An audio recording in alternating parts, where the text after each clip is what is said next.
Hi, I'm Sim Duhra. I'm the Climate Change Manager for Gedling Borough Council, and I'm here today in Carlton to talk to Amanda and Andrew at Wheldon's garage.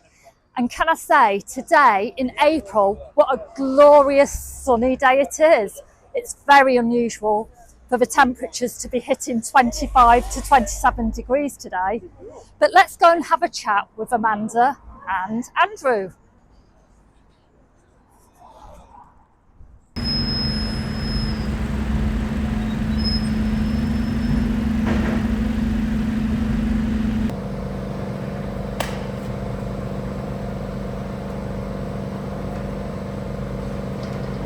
Hi, I'm Sim from Gedling Borough Council. Hello, nice to meet you, Amanda Wheldon. Hello, I'm Andrew Wheldon. Hi, nice to meet you both.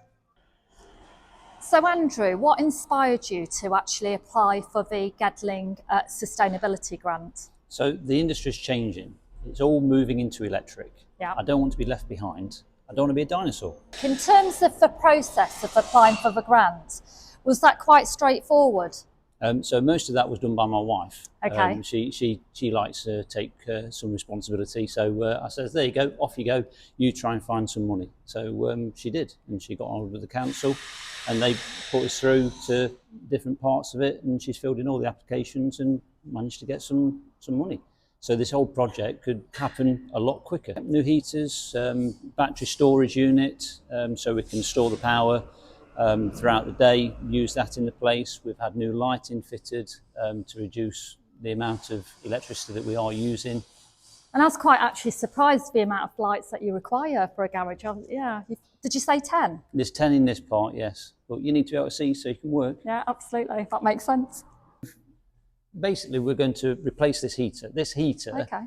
is burning around about 1,400 to 15 litres of kerosene per year, and it's producing over 2 tonnes of CO2. So it's not that efficient now. So we wanted to get rid of it whilst we're doing all this project. Yeah. And move in some electric heaters, reduce the CO2 levels. So can you show me the new two new heaters you've got? Yeah. Okay.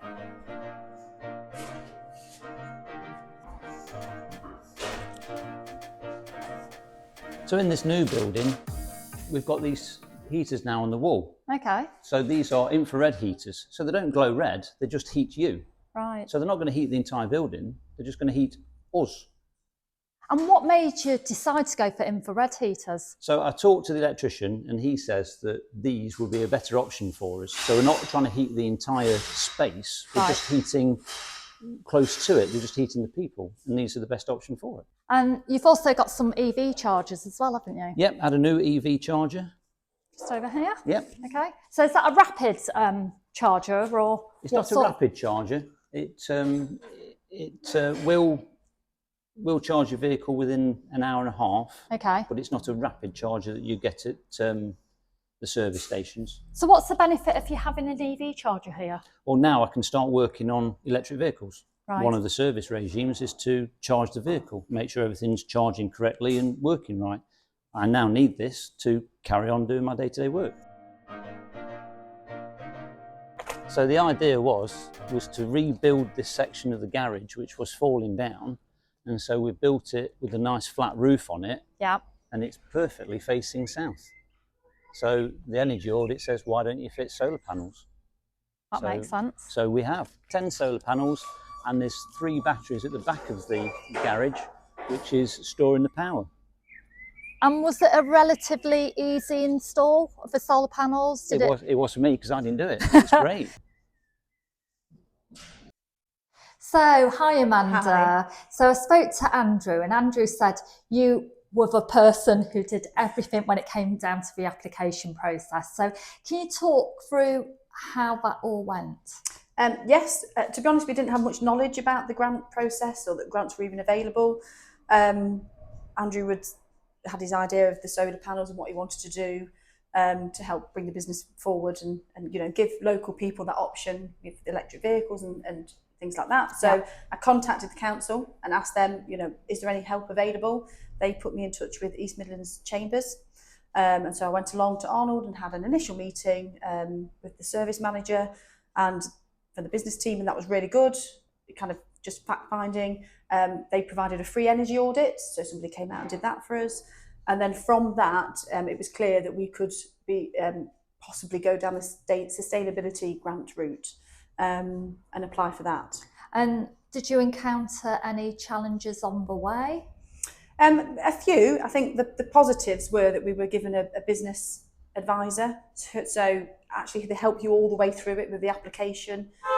So that was a good benefit. But you do have to have 3 quotes from different people to be able to put that application through. And so that was some of the challenges that we found and caused a few delays. But as long as you keep in touch with your business advisor, they get you through it through the deadlines that are needed. We ended up using a local electrician from the area who had also just moved into solar panels as well. So they were able to do the whole job and book it over a kind of 3-week period, which was really good. I think obviously rising costs, energy costs, the cost of the heating oil, they were definitely part of it. We're very lucky that as a family we obviously own the land as well, so it's quite easy for us to get that permission to be able to put the solar panels on. But I think also that impact we have on the environment, the energy audit really kind of brought that to light when we realised how much CO2 our oil burner was actually releasing. And I think it's just wanting to do your bit. You know, we're a nice community around here on Carlton Hill. So it was just wanting to do that bit as well as give local people the option to not have to go to the main dealers and come here for their electric vehicles in the future as they start to kind of expand out into the area. See you again soon. It's been amazing meeting Amanda and Andrew today at Wheldon's garage. Amazing work, just demonstrating what can be done with the sustainability grant, and they're reducing their carbon footprint.